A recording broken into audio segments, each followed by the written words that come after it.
Hello everyone, আসসালামু আলাইকুম রহমতুল্লাহি ওয়া বারাকাতুহু। Sana's kitchen and blog channel থেকে নতুন একটা ব্লগ দেখার জন্য সবাইকে আমন্ত্রণ জানাচ্ছি। আমি আয়েশা সিদ্দিকা। আশা করছি যে যেখান থেকে আমার ভিডিওটি দেখছেন সবাই ভালো আছেন, সুস্থ আছেন। আমরা আলহামদুলিল্লাহ অনেক ভালো আছি। গতকাল রাতে আমার হঠাৎ করে লুচি আর আলুর দম খেতে মন চাচ্ছিল, কিন্তু তখন বানাতে ইচ্ছে করছিল না। সেজন্য সকালে ঘুম থেকে উঠেই লুচি বানানোর কাজে লেগে পড়েছি। তো আমার হাজব্যান্ড আবার লুচির সাথে পায়েস ছাড়া অন্য কিছু তেমন একটা পছন্দ করেন না, সেজন্য পায়েসও রান্না করে নিচ্ছিলাম ওনার জন্য। তো এতে ফুলকো ফুলকো লুচি ভেজে নিচ্ছিলাম, আর আলুর দমটা আমার অফ ক্যামেরায় করা হয়ে গেছে, সেটা ভিডিও করতে পারিনি। তো এই যে কিছু ফুলকো হয়েছে, আবার কিছু একটু চ্যাপ্টা টাইপের হয়ে গেছে, তো কোনো সমস্যা নেই।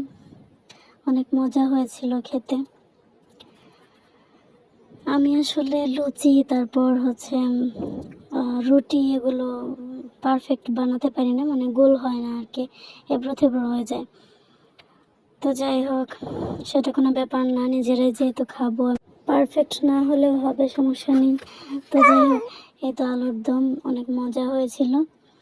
আর আজকে বাড়িতে যাওয়ার প্রস্তুতি চলছে।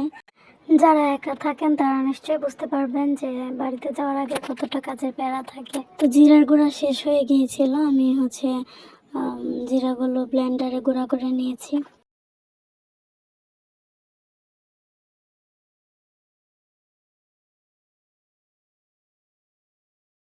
এই যে এখানে খাসির মাংস রান্না করছি। বাড়িতে যাব কিছুদিন পর, কিছুদিন পর না, 2-1 দিন পরই যাব। এটা আসলে অনেক দিন আগের ভিডিও, তো ভয়েস ওভার দিতে গিয়ে খুব একটা ভালো মনে নেই আমার।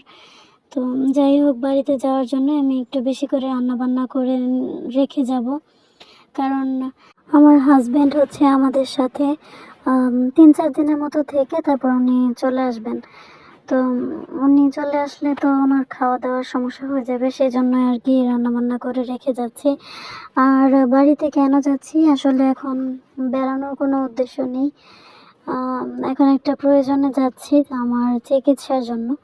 তো আমার মেয়ের বয়স যখন মাত্র 4 মাস, তখন হঠাৎ করে একদিন আমি আয়নায় মুখ দেখতে গিয়ে খেয়াল করলাম যে আমার গলার এক পাশে একটু ফুলে আছে।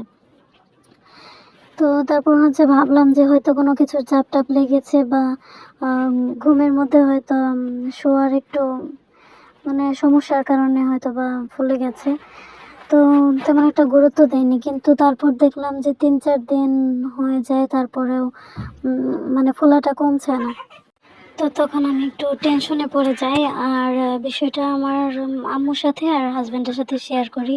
তারপর আমার আম্মু বললেন যে হোমিও ডাক্তার দেখাও, তারপর হোমিও ওষুধ খেয়ে দেখো কমে কিনা।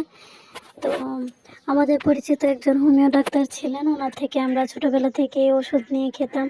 তো মোটামুটি আলহামদুলিল্লাহ ভালোই কাজ করতো। তো তারপর ওনার কাছে গেলাম, উনি দেখে বললেন যে এটা আসলে তেমন কোনো সমস্যা না, চর্বি থেকে হয়েছে, মানে তো যাই হোক, ওনার কথা শুনে তো একটু নিশ্চিন্ত হলাম। আর উনি কোনো ওষুধও দেননি যে ওষুধ খেতে হবে বা অন্য ডাক্তার দেখাতে হবে, এমন কিছুই বলেননি। বলেছেন যে আস্তে আস্তে ঠিক হয়ে যাবে। তো সেই জন্য আর তেমন একটা গুরুত্ব দেওয়া হয়নি। আর আমি তখন জামালপুর থেকে চলে আসি গাজীপুরে। তো তারপর অনেক দিন পর যাওয়া হয় বাড়িতে আর কি।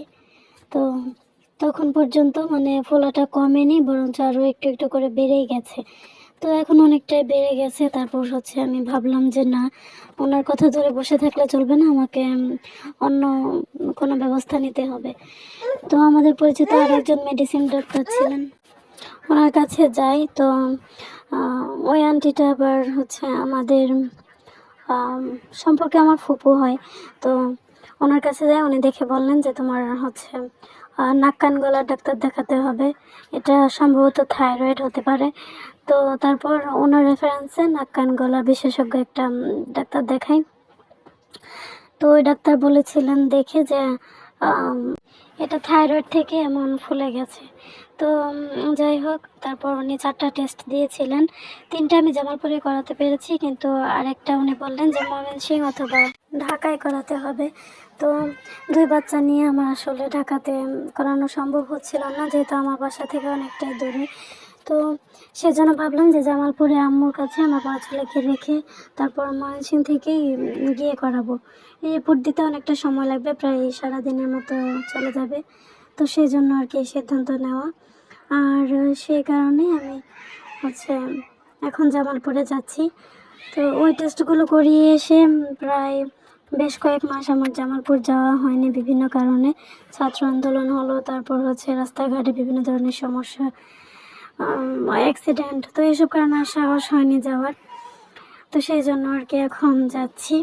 ভিডিওটি যদি ভালো লেগে থাকে তাহলে like, comment, share and subscribe করে রাখতে পারেন আমাকে সাপোর্ট করার জন্য। তো তারপর হচ্ছে যে কিছু আদা রসুন রয়ে গিয়েছিল।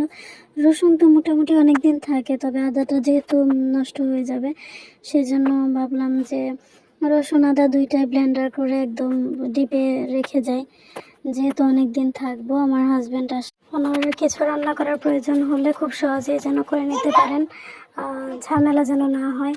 তো যাই হোক, আজকের মতো এখানে বিদায় নিচ্ছি। সবাই ভালো থাকবেন, সুস্থ থাকবেন, আমাদের জন্য দোয়া করবেন। আল্লাহ হাফেজ। আসসালামু আলাইকুম রহমতুল্লাহি ওয়া বারাকাতুহু।